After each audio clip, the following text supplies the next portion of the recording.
Congress working president Rahul Gandhi గురించి ప్రత్యేకంగా పరిచయం అక్కర్లేదు. దేశవ్యాప్తంగా పార్లమెంట్లో ప్రతిపక్ష నేతగా కొనసాగుతున్నారు రాహుల్ గాంధీ గారు. అదేవిధంగా బాలీవుడ్ బ్యూటీ కరీనా కపూర్ గురించి కూడా ప్రత్యేకంగా పరిచయం అక్కర్లేదు. ఓ దశాబ్దం కాలం పాటు నెంబర్ 1 కథానాయికగా కొనసాగింది కరీనా కపూర్. ఒకానొక దశలో స్టార్ హీరోయిన్గా బాలీవుడ్ను ఏలింది. తక్కువలో తక్కువ అనుకున్న 10 ఏళ్ల పాటు ఎన్నో సూపర్ హిట్ చిత్రాల్లో నటించి ప్రేక్షకులను ఆకట్టుకుంది.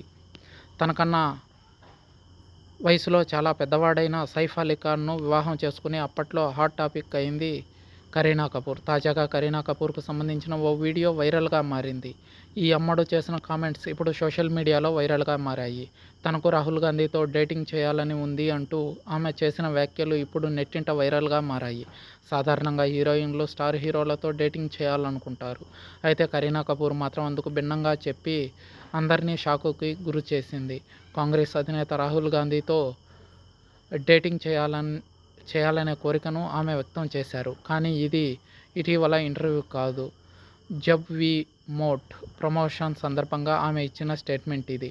ఈ కామెంట్స్ అప్పట్లో సర్వత్రా చర్చనీయాంశమయ్యాయి. ఇప్పుడు ఆ వీడియో మళ్ళీ వైరల్ అవుతుంది.